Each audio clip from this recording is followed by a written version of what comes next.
우리가 이제 오후 시간에 계속해서 기회 될 때마다 이제 기독교 기본 진리에 대한 내용들 생각해 보고 있는데요. 오늘 네 번째 시간이고 이제 다음 주 다섯 번째 시간까지 하면 기독교인으로서 알아야 되는 가장 기본적인 내용들을 이제 좀 배우게 됩니다. 그리고 오후 예배 시간에는 계속해서 우리 청년들이 배울 수 있는 내용들, 그리고 우리 성도님들이 체계적으로 신앙을 형성할 수 있는데 도움이 되는 내용들을 좀 계속해서 진행해 볼까 합니다. 그래서 오후 예배를 약간 장년부 주일학교처럼 생각하고 오시면 돼요. 그래서 진리를 체계적으로 진짜 배울 필요가 많이 있다는 생각이 들어요. 제가 최근에 편지 한 통을 받았어요. 자필로 쓴 편지였고요. 세 통을 받았습니다. 세 통을 받았는데 다 똑같은 데서 온 편지예요. 그 신천지 증거 장막에서 청년 2명과 목사 1명이 진짜 손편지를 저한테 써서 줬더라고요. 그래서 이제 재산교회 목사님께 이러면서 성경을 막 바로 알아야 된다는 그 구구절절한 마음을 담아서 저에게 편지를 썼더라고요. 오랜만에 받아보는 손편지라 반갑긴 했는데 제가 그걸 보면서 어떤 생각이 들었냐면, 진짜 진리를 붙잡지 않고 살아가는, 그러니까 거짓 진리에 헌신하는 사람들도 이렇게 열심히 하는구나, 그런 생각이 들면서 동시에 진짜 우리는 진리를 잘 배워야겠다, 이런 생각이 들었어요. 이단들은 뭐 가르치시는 줄 아십니까? 이단들은요, 교리 가르칩니다. 그런데 이단의 교리에는 없는 게 하나가 있어요. 뭐가 없냐면 교리의 역사가 없습니다. 이단들을 가리켜서 신흥 종교라고 이야기하거든요. 그러니까 막 탄생한 종교라는 뜻이에요. 그러다 보니까 교리의 역사가 없어요. 그냥 교주 하나가 나타나서 이게 진리라고 설파하면 그게 그냥 교리가 되고 정리해서 가르치는 거거든요. 근데 기독교 신앙의 가장 큰 특징 중에 하나는 교리의 역사가 있습니다. 2000년이나 됩니다. 그래서 기독교 신앙에는 진짜 방대하고 영광스럽고 아름다운 교리의 체계가 있어요. 근데 우리는 그거 잘 안 배우거든요. 굉장히 정교하게, 또 이 세상의 수많은 철학들과 사상들과 부딪혀서 생긴 그 아주 정교한 내용들로 교리가 형성되어 있는데, 이상하게 교회에서는 교리를 잘 가르치지 않습니다. 이게 우리의 무기인데. 그리고 진짜 보잘것없는 이단들은 그 자기네들의 역사도 없는 교리를 마치 진리인 것처럼 막 가르치거든요. 그래서 제가 그걸 보면서 진짜 교리를 잘 가르쳐야겠다는 생각이 들었어요. 그래서 아마 오후 예배 때는 계속해서 우리 청년들과 또 우리 성도님들께 유익이 되는 체계적인 교리의 내용들을 계속해서 주제에 따라서 또 영적인 필요에 따라서 좀 생각해 보는 시간들이 될 겁니다. 우리는 기독교 기본 진리에 대해서 지금 생각해 보고 있어요.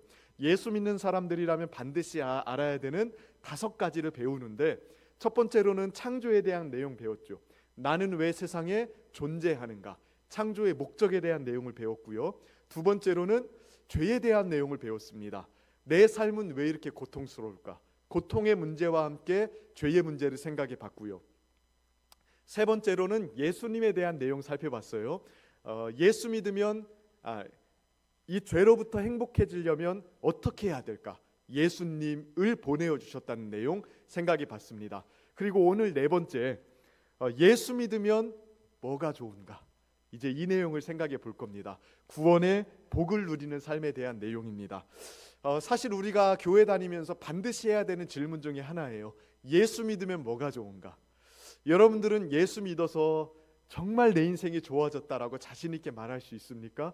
저는 전도라는 게 그렇게 어렵지 않다고 생각해요. 예수 믿어서 너무 좋은 것을 말해주는 게 전도거든요. 그 흔적들을 밝혀주는 게 전도예요.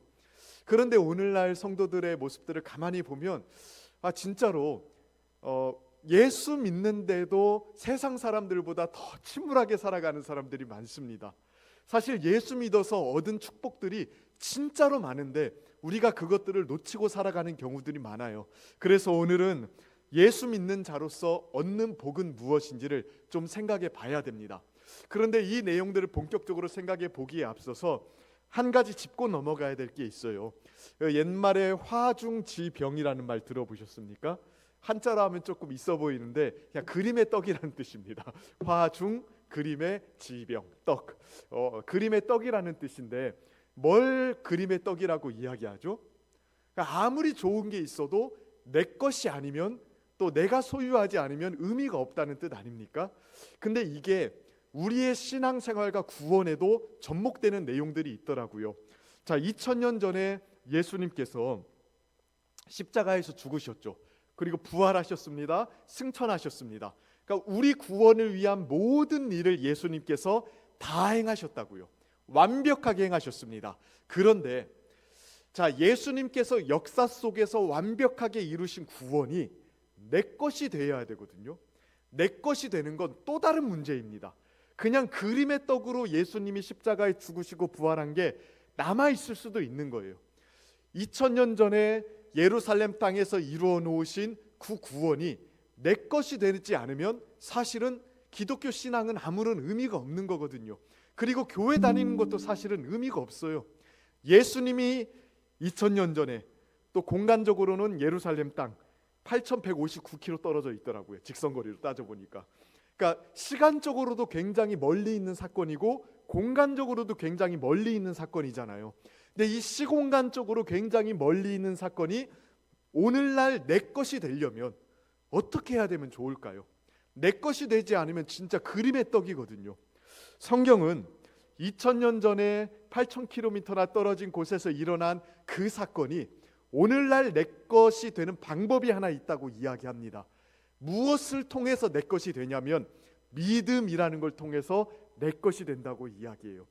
성경을 보면 구원에 관련된 내용을 이야기할 때 믿음이라는 말을 참 많이 쓰거든요.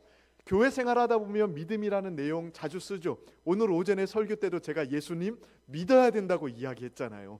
믿음이라는 건 그럼 뭘까요? 믿음하면 어떤 느낌인지는 좀 알겠는데 뭐라고 탁 정의해서 말하라고 하면 조금 애매모호한 게 있죠. 그럴 수밖에 없습니다. 성경이라는 게 백과사전식처럼 기록되어 있진 않아요. 그러니까 믿음 땡땡 뭐 이런 식으로 기록되어 있는 것보다도 믿음이 사용된 수많은 용례들이 나와 있습니다. 그래서 그런 것들을 종합해서 연구해서 믿음은 이런 것이다라고 답을 내놓을 수는 있겠죠. 그런데 오늘 우리가 읽은 본문을 보니까 요한복음 1장 12절 말씀이거든요. 믿음에 대해서 가장 명확하고도 아주 좋게 설명한 구절이 있어요. 요한복음 1장 12절 말씀 강의 안에도 있고요. 오늘 본문으로도 읽었는데 한번 같이 한번 읽어보실까요? 함께 읽습니다. 시작. 영접하는 자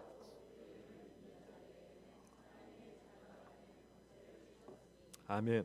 자, 예수를 믿는다는 게 뭐냐면 예수님을 영접하는 거래요. 영접하는 자 곧 그 이름을 믿는 자 이렇게 되어 있죠. 그러니까 문법적으로 보면 영접하는 것과 그 이름을 믿는 게 같은 겁니다. 그러니까 예수를 믿는 거란 무엇이냐면 예수님을 영접하는 거예요. 예수님이라는 분, 지금도 살아계셔서 하나님 보좌 앞에서 역사하시는, 우리에게 구원을 가져다 주시는 그분을 받아들이는 겁니다. 우리에게 조금 친숙한 표현으로 바꾸자면 예수님과 특별한 관계가 되는 거예요. 특별한 관계가 되는 것. 요한계시록 3장 20절 보면 이런 구절이 나오거든요. 우리 강의 안에 있는 내용 한번 같이 읽어볼까요? 요한계시록 3장 20절 시작. 볼지어다 내가 문 밖에 서서 두드리노니 누구든지 내 음성을 듣고 문을 열면 내가 그에게로 들어가 그와 더불어 먹고 그는 나와 더불어 먹으리라. 아멘. 자, 예수님께서 우리의 마음의 문을 두드리고 계시대요. 근데 이 예수님이라는 분을 받아들이면, 문을 열고 받아들이면 예수님이 그에게로 들어가 그와 더불어 먹고 그는 나와 더불어 먹으리라라고 이야기합니다. 이 먹는다는 것은 유대인들에게 굉장히 특별한 관계를 표현하는 것이었거든요.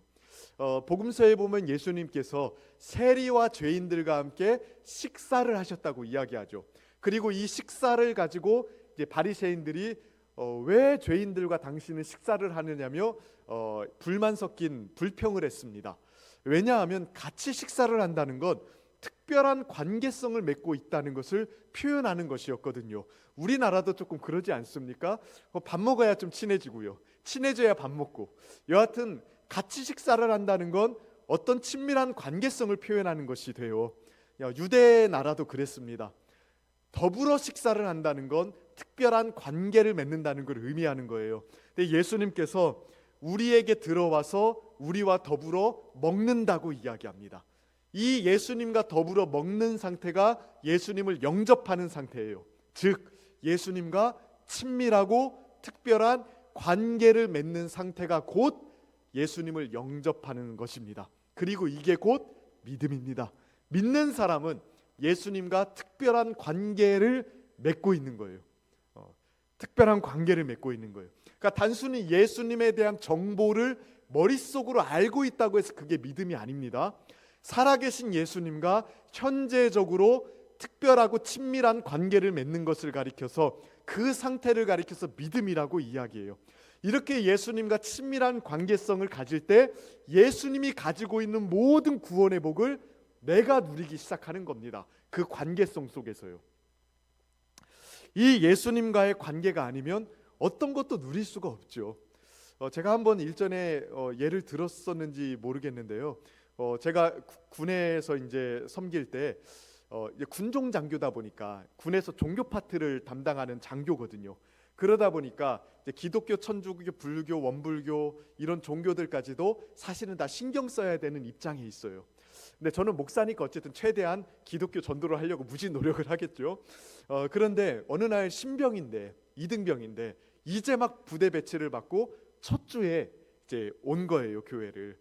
그래서 교회 왜 왔냐고 보통 이제 물어보거든요. 첫날 상담을 하면서 대부분 이등병 군대 들어온 지 얼마 안 된 친구들이 교회를 오는 이유는 딱 하나예요. 갈 데가 없어서. 그러니까 어디든지 가고는 싶은데 군대에서 갈 데가 없는 거예요. 그래서 그냥 교회 온답니다. 근데 어떤 친구가 그 SGI라고 그 불교계 쪽에서도 좀 이단인데 그 남녀호랭개교랑 좀 비슷한 또는 동일하게 또 여겨지기도 하더라고요. 그쪽 종교인 이런 친구가 있었어요. 그래서 이제 그 개인 면담을 좀 하게 됐죠. 그래서 어쩌다가 교회를 오게 됐냐 이렇게 물어보니까 자기는 종교에 관심이 진짜로 많대요.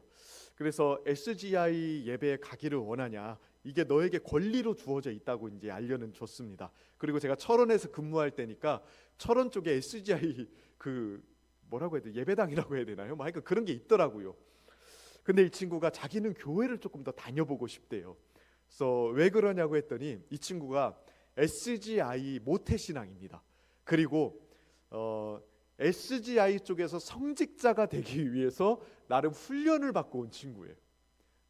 그래서 군대 오기 전에 이렇게 막 수양도 하고 막 그랬더라고요. 물어보니까. 그래서 왜 교회를 오고 싶어 하냐라고 물어보니까 이제 그 좀 기독교에 대해서 알고 싶은 마음이 들었대요. 제가 그런 얘기를 했습니다. 교회에 다니면서 내 설교를 듣고 또 교육을 받으면서 성경에 나오는 내용들은 알 수가 있는데 기독교에 대해서 진짜로 알려면 예수님을 영접해야 된다. 근데 진짜 맞지 않습니까?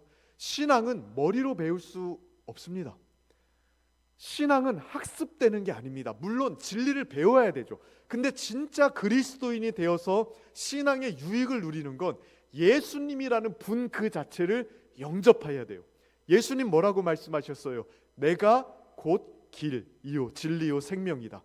그러니까 예수님이 길을 가르쳐 주는 게 아니라 예수님 이 길이에요. 예수님 이 생명이에요. 예수님 자체가 진리예요. 그러니까 예수님을 받아들여야만 길도 얻고 진리도 얻고 생명도 얻는 거지, 예수님과 분리된 채로 얻을 수 있는 길, 진리, 생명은 존재하지 않습니다.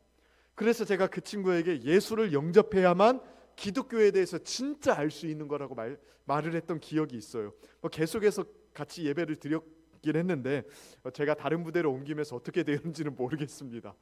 그런데 진짜로 예수님이라는 분을 영접하는 것, 그게 곧 믿음입니다. 그리고 그 상태가 되어야만 구원의 복들을 누릴 수가 있어요. 그러면 이 믿음이라는 건 어떻게 생기는 걸까요? 내가 믿어야지라고 스스로 되뇌인다고 해서 믿음이라는 게 생길까요? 믿음이라는 건 자기적으로 만들어낼 수 있는 게 아니죠. 억지로 만들어낼 수 있는 게 아닙니다. 뭐 배우자를 만나실 때나 그럴 때도 뭐 그런 거 아니겠어요? 우리 그 여성 성도님들은 남편분을 만났을 때 이 사람하고 결혼하면 좀 괜찮겠다는 생각을 언제 하셨습니까? 좀 안 좋은 기억이 있으신가요? 언제 하셨습니까? 그래도 이 사람이 조금 뭔가 믿을 만한 구석이 좀 있구나. 뭐 이런 것을 알게 되었을 때 이제 그 사람을 좀 받아들이게 되는 계기가 있지 않았습니까? 저도 그런 게 있었더라고요. 아내한테 한번 물어보니까 이게 또 기가 막힌 순간이 하나 있었습니다. 예, 같이 제가 그 청년부를 섬기고 있었고 저희 아내가 이제 청년부 리더였거든요. 그래서 이제 자주 볼 수밖에 없었겠죠. 그때 제가 총각이었으니까 24살, 5살 때 아주 파릇파릇할 때 저도 그때였는데 이제 뭐 언젠가 청년들하고 같이 이제 빵을 먹으러 파리바게트인지 뭐 뚜레쥬르인지 뭐 이거 어딜 갔어요. 가서 이제 빵을 같이 먹고 그래도 전도사니까 내가 계산을 해야겠다라는 생각이 있었는데 저희 아내도 약간 그 직장을 다니고 있었거든요. 그러니까 이제 또 자기가 계산을 하려고 이제 카드를 들고 가더라고요. 근데 제가 거기를 딱 가로막고 카드를 냈는데 그 뒷모습이 그렇게 듬직해 보였다고.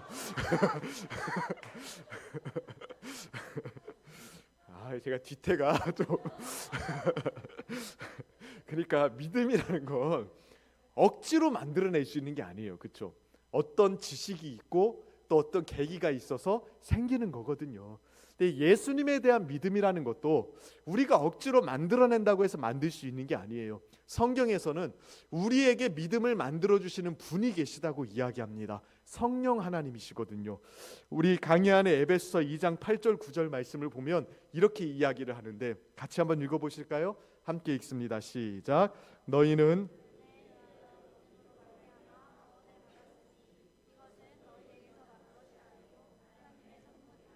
행위에서 난 것이 아니니 이는 누구든지 자랑하지 못하게 함이니라. 자, 너희는 그 은혜에 의하여 믿음으로 말미암아 구원을 얻었으니 이것은 너희에게서 난 것이 아니요 하나님의 선물이래요. 선물.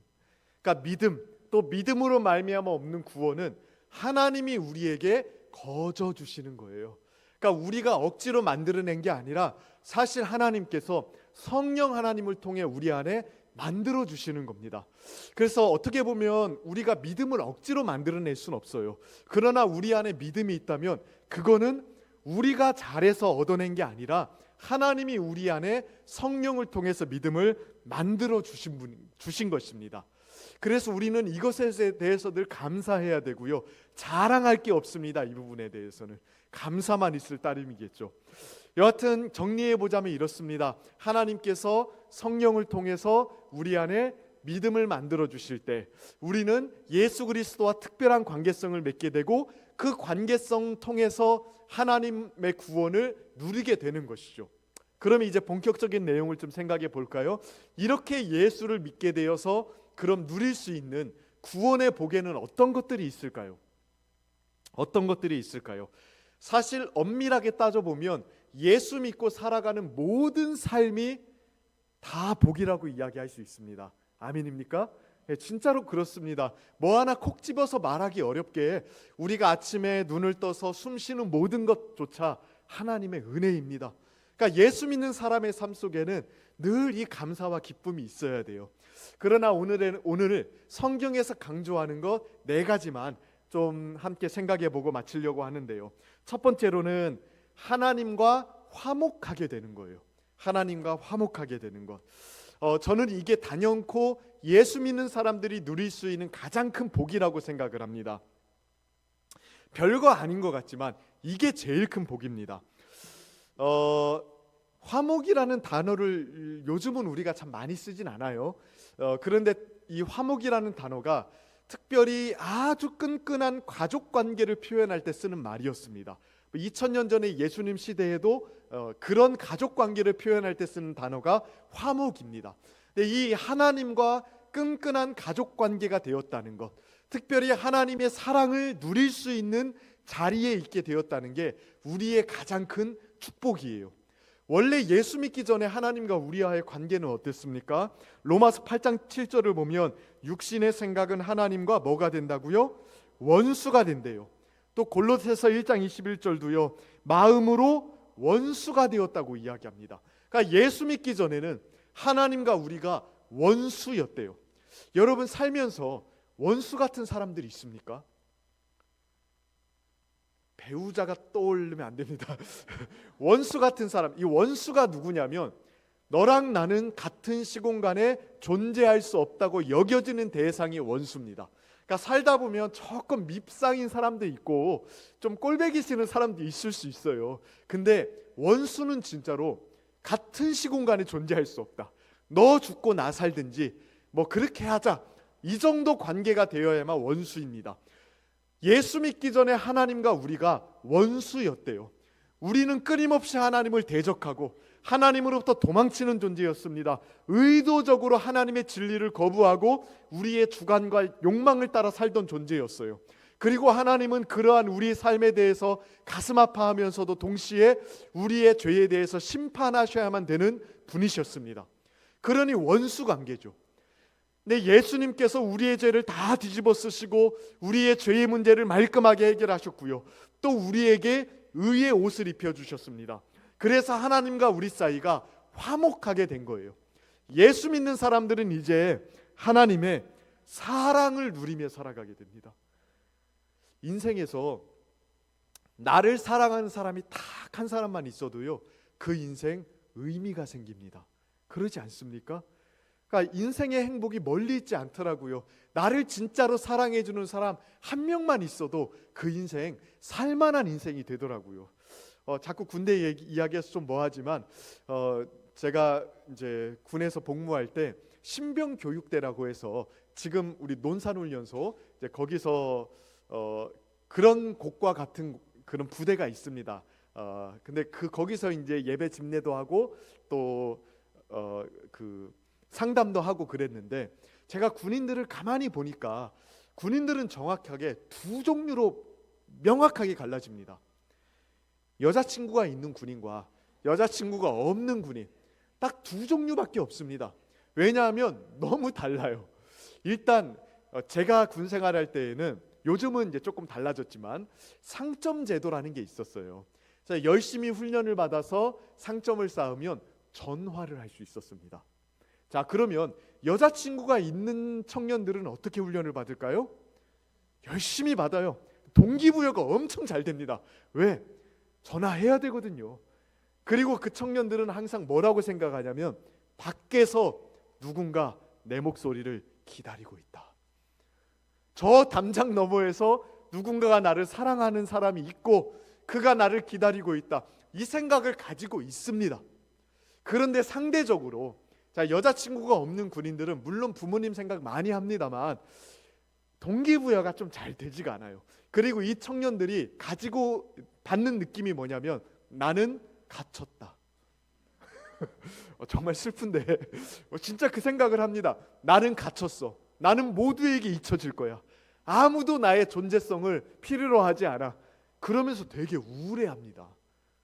진짜 우울해합니다. 그때 제가 느낀 게 뭐냐면 사랑받는 것, 사랑한다는 게 인생의 의미를 만들어내는구나. 이걸 좀 깨달았어요. 하나님의 사랑을 받는 사람은 달라요. 인생에 고난이 오고 어려움이 오고 힘든 일이 와도 하나님께서 나를 진짜로 사랑하고 계시고 그가 목숨을 바쳐서 나를 사랑했다는 걸 아는 사람은요, 그 가운데서도 인생의 의미를 발견합니다. 예수 믿는 사람들에게도 고난이 올 때가 있어요. 모든 게 피해 갔으면 좋겠지만 때로는 어려움이 찾아오기도 하고 고난이 찾아오기도 합니다. 그런데 예수 안 믿는 사람과 한 끗 다른 게 뭡니까? 하나님의 사랑을 누리고 있다는 거예요. 그래서 그 사람은요, 다른 것 때문이 아니라 돈이 많아서도 아니고 일이 잘 풀려서도 아니라 하나님이 나를 정말로 사랑하신다는 그 사랑 때문에 일어섭니다. 그게 다르더라고요. 로마서 8장 37절에 보면 이렇게 이야기하죠. 강의 안에 나와 있을 텐데요, 우리 같이 한번 읽어보실까요? 로마서 8장 37절 시작.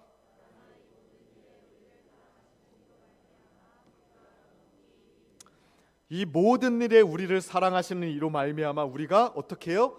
넉넉히 이긴대요. 예수 믿는 사람들에게도 고난도 오고 환난도 오고 어려움도 오는데 우리를 사랑하시는 그분 때문에 넉넉히 감당해낸대요. 이게 우리 능력입니다. 하나님이 우리를 목숨 바쳐 사랑하셨습니다. 그리고 매일 아침마다 우리는 그 사랑을 누릴 수 있는 위치에 있어요. 그 사랑 흠뻑 받고 시작하는 하루는 다를 수밖에 없습니다. 고난이 와도요, 하나님의 사랑 때문에 우는 사람들은 그 고난을 통과하더라고요. 정말 잘 통과하더라고요. 이 사랑 누리는 게 예수 믿는 사람의 가장 큰 복이에요.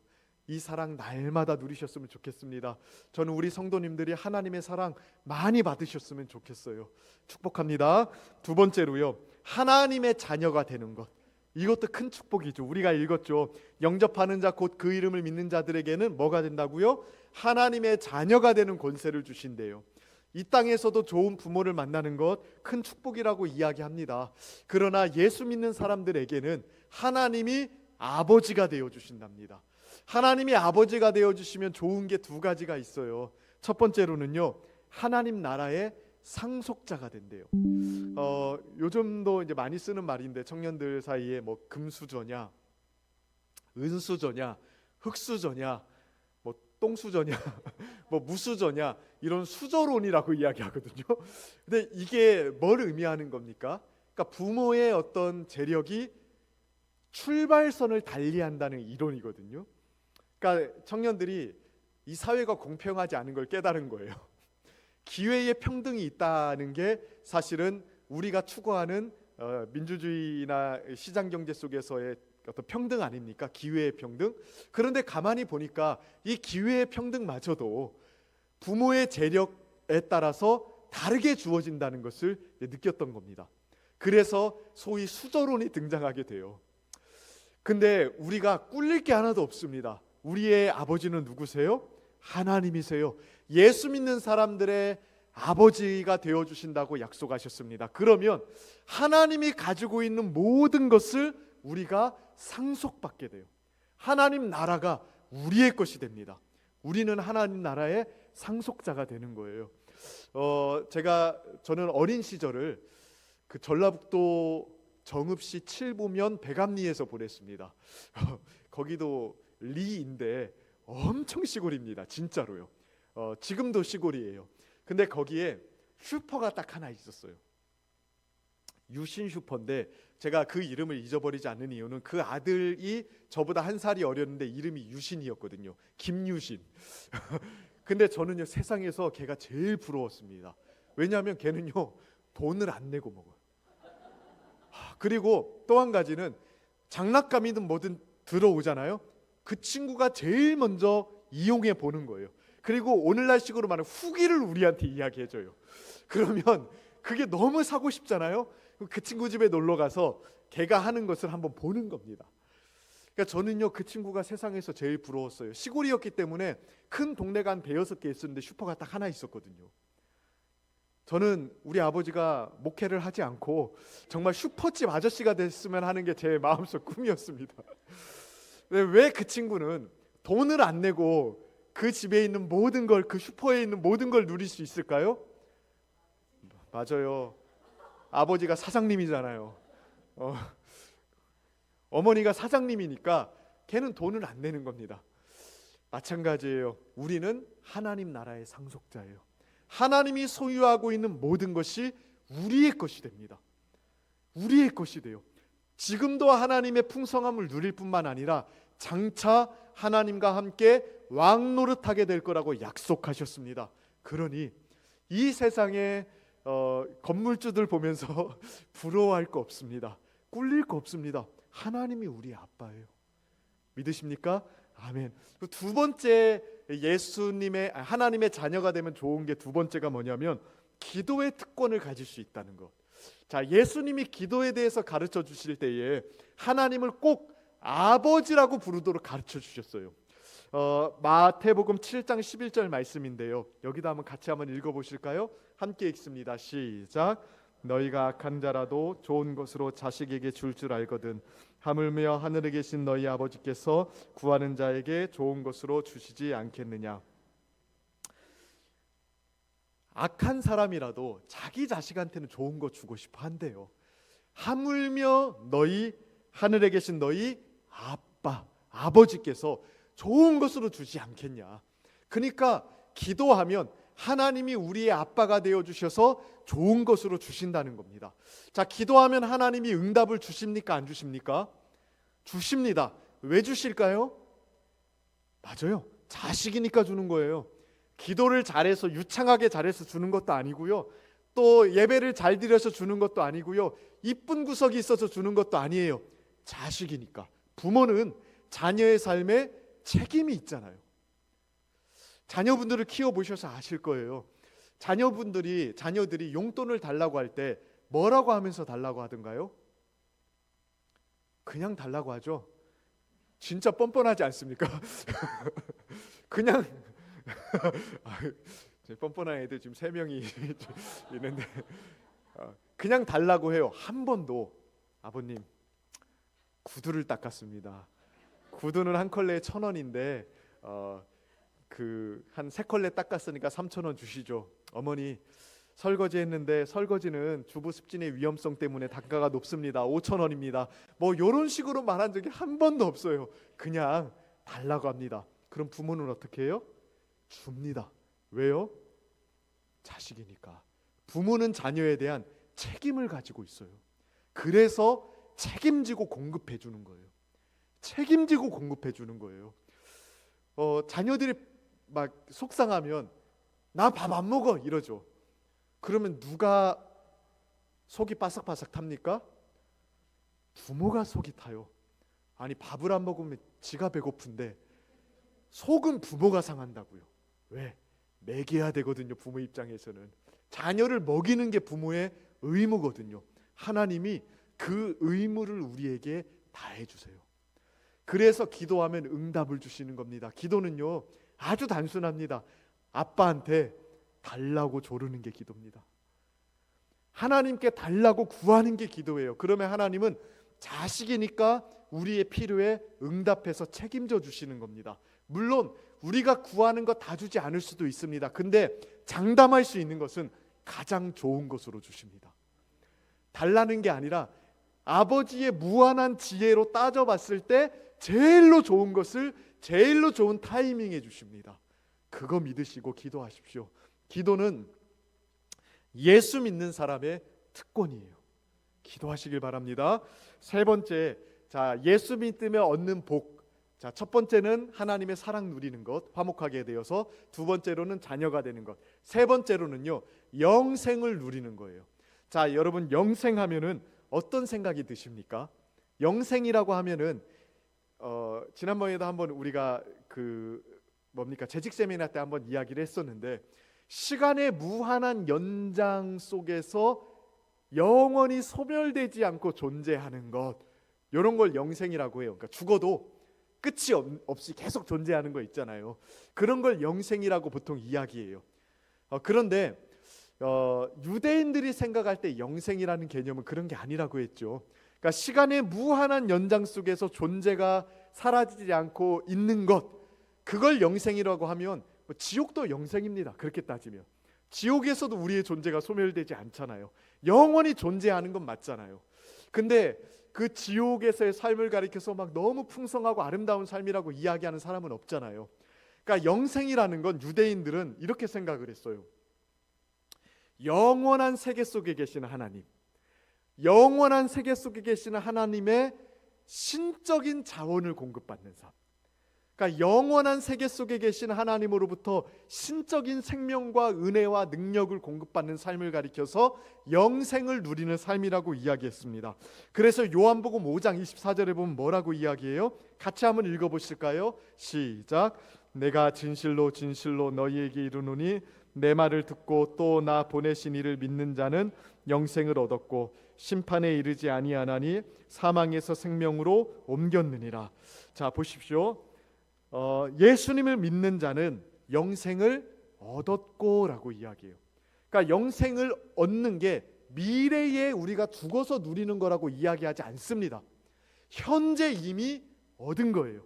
현재 이미 누리고 있는 거예요. 왜?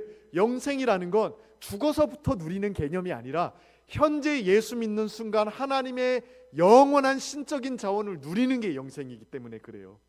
그래서 예수 믿는 사람들은 하늘이 뚫려 있습니다. 그 뚫린 하늘로부터 하늘의 신령한 자원을 공급받아 살아갑니다. 그걸 가리켜서 풍성한 삶이라고 이야기하는 거예요. 영적으로, 정서적으로, 심적으로 뿐만 아니라 또 이 세상의 자원에 이르기까지 하나님의 신적인 공급하심 속에서 신자는 풍성한 삶을 살아가게 됩니다. 이게 세 번째 축복이에요. 마지막 네 번째 복은 뭐냐면 새로운 피조물로 살아가는 삶입니다. 네 번째는요. 자, 예수 믿음으로 얻는 복 앞에 세 가지는 하나님과의 관계에 관련된 것이었거든요. 하나님의 사랑 누리는 것, 하나님의 자녀가 되는 것, 하나님의 신적인 자원을 누리며 영생의 풍성함을 얻게 되는 것. 이 세 가지는 하나님과의 관계에 대한 것이었다면 마지막 네 번째는요. 내가 변화된다는 겁니다. 내가. 예수 믿는 사람들 마음은 새롭게 변화가 됩니다. 내가 변화가 돼요. 이 변화를 정말 다이나믹하고 드라마틱하게 설명한 구절이 에스겔서 36장 26절부터 27절 말씀인데 저는 이 구절을 성경에서 제일 좋아합니다. 우리 같이 한번 읽어보실까요? 시작. 또 새 영을 너희 속에 두고 새 마음을 너희에게 주되 너희 육신에서 굳은 마음을 제거하고 부드러운 마음을 줄 것이며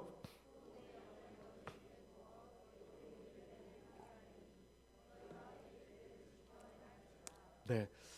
새 언약 백성들, 그러니까 지금 예수 믿는 우리 안에 일어나는 내면의 변화를 정말 기가 막히게 설명한 구절입니다. 세 가지 내용이 있어요. 변화에. 첫 번째로는 굳은 마음을 제거해 주신다는 거예요. 굳은 마음.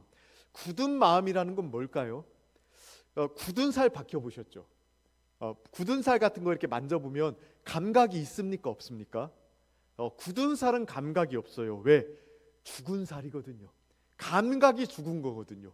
그러니까 굳은 마음이라는 건 뭐냐면 감각이 죽어 있는 마음을 가리켜서 굳은 마음이라고 이야기해요. 성경 다른 곳에서는 죽은 마음이라고도 표현을 했습니다. 어떤 감각이 죽어 있을까요? 영적인 감각, 하나님을 느끼는 감각이 죽어 있어요. 세상적인 것들에 대해서는 진짜 민감하게 반응하거든요. 근데 하나님과 하나님께 속한 신령한 것들에 대해서는 감각이 없습니다. 말씀을 들어도 아무 감각이 없어요. 기도를 해도 마음이 움직이지 않아요. 그러니까 이 무감각한 마음을 예수 믿는 사람들 속에서 제거해 주신대요. 그리고 두 번째로 이 굳은 마음을 제거해 주신 그 자리에 뭘 주십니까? 새 마음 또는 부드러운 마음이라고 표현되어 있죠. 히브리어 성경을 직역하면 살코기 같은 마음입니다. 부들부들한 마음, 촉촉한 마음이거든요. 이 부드러운 마음은 굳은 마음과는 다르게 뭐가 있어요? 감각이 있어요. 어떤 감각? 하나님을 경험할 수 있는 감각. 이 조나단 에드워즈라고 하는 신학자는 이걸 뉴 센스라고 이야기했습니다. 새로운 감각. 그러니까 예수 믿는 사람들 마음속에는 새로운 감각이 생겨요. 그래서 이상하게도 예수 믿고 변화되면 전에는 말씀이 안 들렸는데 이상하게도 하나님 말씀이 마음에 들어오는 것 같은 느낌이 듭니다. 이상하게도 하나님의 사랑하면 전에는 그냥 시큰둥했는데 예수 믿고 나면 그 사랑에 우리의 마음이 반응하기 시작해요. 새 마음을 주셨거든요. 전에 있던 마음을 개조하신 게 아닙니다. 전에 없던 새로운 마음, 새 것을 주신 겁니다. 이렇게 마음이 바뀌잖아요. 그러면 사람이 삶이 달라지기 시작해요. 마음이 바뀌면 생각이 달라지거든요. 가치관도 달라지거든요. 인생관도 달라지고요. 선택하는 것도 달라집니다. 이렇게 생각과 선택이 달라지면 그 사람의 인생이 달라지겠죠. 그래서 오늘 아까 읽은 내용 에스겔서 36장 27절에 보면 이렇게 마음이 바뀌었을 때 너희가 내 규례를 지켜 행할지라 이렇게 말해요. 마음이 바뀌기 전에는 죽어도 하나님 말씀에 순종이 안 됐거든요. 그럴 수밖에 없겠죠. 그런데 죽은 마음을 제거해 주시고 새 마음을 주시니까 그때부터는 하나님께 반응할 수가 있게 되는 겁니다. 하나님의 진리를 깨닫게 되고 하나님을 사랑할 수 있게 되고 하나님께 순종할 수 있게 돼요. 그러니 새로운 삶일 수밖에 없지 않겠습니까? 예수 믿는 사람은 전과는 분명히 다른 삶을 살아갑니다. 같을 수가 없어요. 많은 사람들이 뭐 예수 믿기나 전이나 뭐 똑같이 뭐 사람인데 뭐 다 똑같이 이렇게 부족하고 죄짓고 살아가는 거 아닙니까라는 식으로 이야기하는데, 아니요. 예수 믿는 사람들은 다릅니다. 달라야만 되고요. 왜? 새 마음을 주셨거든요. 새 마음을 주셨기 때문에 다른 삶을 살아갑니다. 고린도후서 5장 17절에 보면 그런즉 누구든지 그리스도 안에 있으면 새로운 피조물이라. 이전 것은 지나갔으니 보라 새 것이 되었도다. 전보다 조금 나은 것이 된 게 아니에요. 전보다 조금 더 도덕적이 되고 전보다 조금 더 종교적이 된 게 아닙니다. 새로운 게 된 겁니다. 전에 있던 것을 개조한 것도 아니고요. 전에 있던 것에 조금 더 종교적이고 도덕적인 것 덕지덕지 덧붙여놓은 것도 아니에요. 이전 것은 사라졌고 새로운 것을 주셨습니다. 새로운 삶을 살게 되는 겁니다. 그런 복을 주셨습니다. 우리의 의무는 뭘까요? 이 네 가지 복을 설명해 드렸는데 신자의 의무는 이 복을 마음껏 누리는 거예요. 우리의 특권이기도 하지만 동시에 이것은 우리의 의무이기도 합니다. 예수 믿는 사람의 의무는 하나님이 주신 복을 마음껏 누리는 거예요. 하나님의 사랑도 마음껏 누리고 하나님의 아버지 노릇해 주심도 의지하면서 마음껏 누리고 영생의 풍성함도 누리고 날마다 변화되어 가는 변화의 복도 누리는 그런 삶이 되었을 때 건강한 신자로서 살아가는 겁니다. 이러한 구원의 복이 우리 성도님들 삶 속에 열리게 되기를 주님의 이름으로 축원하고 축복합니다.